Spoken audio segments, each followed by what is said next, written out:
Hi friends, welcome to Thilaka's kitchen.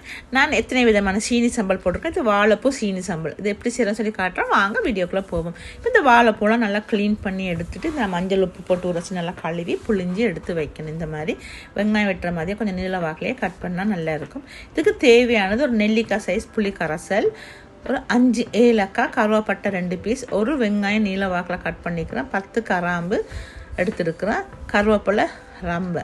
இது சீனி சம்பளுக்கு தேவையானதை எடுத்துருக்கோம். ஒரு பாத்திரத்தை அடுப்பில் வச்சு ஒரு 5 மேசக்கரண்டி அளவு நாங்கள் ஆயில் சேர்த்துக்கணும். கோல்டு வினரோ எதுனாலும் பரவாயில்ல சேர்த்துக்கலாம். எண்ணெய் சேர்த்து இந்த ஸ்பைசி எல்லாம் நான் இப்போ இதில் சேர்க்குறேன். கருவேப்பட்டை, ஏலக்காய், கிராம்பு எல்லாம் அதில் சேர்த்துட்டு, ரொம்ப கருவேப்பிலை எல்லாம் சேர்த்துட்டு வெங்காயத்தையும் சேர்க்கணும். ஒரு வெங்காயம் நீல வாக்கில் கட் பண்ணியிருக்கிறேன்.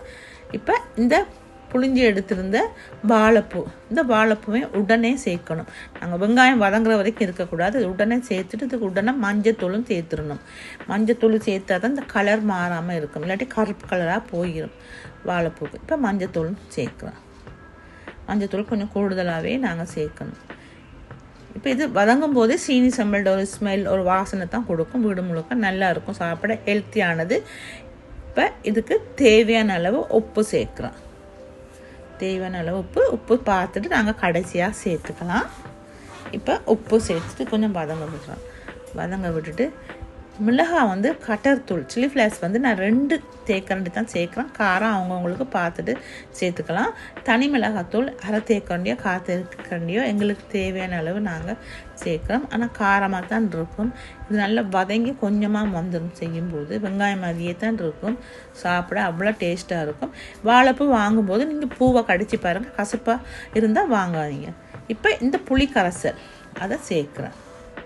புளி ரொம்பவும் சேர்க்கக்கூடாது, நாங்கள் புளியை கொஞ்சமாக தான் சேர்க்கணும். இதுக்கு சீனி தான் தூக்கலாக இருக்கும், சீனி சம்பளண்டா.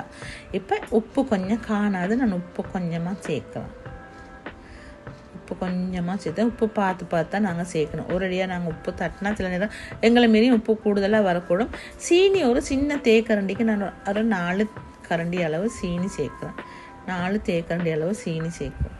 சீனி சேர்த்தோன்னா இது கொஞ்சம் லூஸ் கொடுக்கும். இந்த நாங்கள் மிக்ஸ் பண்ணி நாங்கள் வதங்க விடக்குள்ள கொஞ்சம் இந்த சீனி சம்பல் இன்னும் கொஞ்சம் கசிஞ்சு கொஞ்சம் லூஸ் கொடுத்து கொஞ்சம் ஆயிலியாக எல்லாம் திரிஞ்சு எல்லாம் மேலே வரும். இன்னும் 2 கரண்டி சீனி, சின்ன தேக்கரண்டி தான் அது, சின்ன தேக்கரண்டி 2 தேக்கரண்டி அளவு சேர்க்குறேன். சேர்த்து இதெல்லாம் நல்லா மிக்ஸ் பண்ணுவோம். வாழைப்பூ வாங்கும்போது கவனமாக பார்த்து வாங்க, கடிச்சு பார்த்து வாங்க. கசப்பு தன்மை இருந்தால் நீங்கள் வாங்காதீங்க, செஞ்சால் டேஸ்ட்டாக இருக்காது. இந்த மாதிரி ப்ரெட்டோட சாப்பிட அவ்வளோ டேஸ்ட்டாக இருக்கும். எல்லாத்துக்கூடையும் சாப்பிடலாம். பிடிச்சிருந்தா லைக் பண்ணி, ஷேர் பண்ணி, சப்ஸ்கிரைப் பண்ணுங்கள்.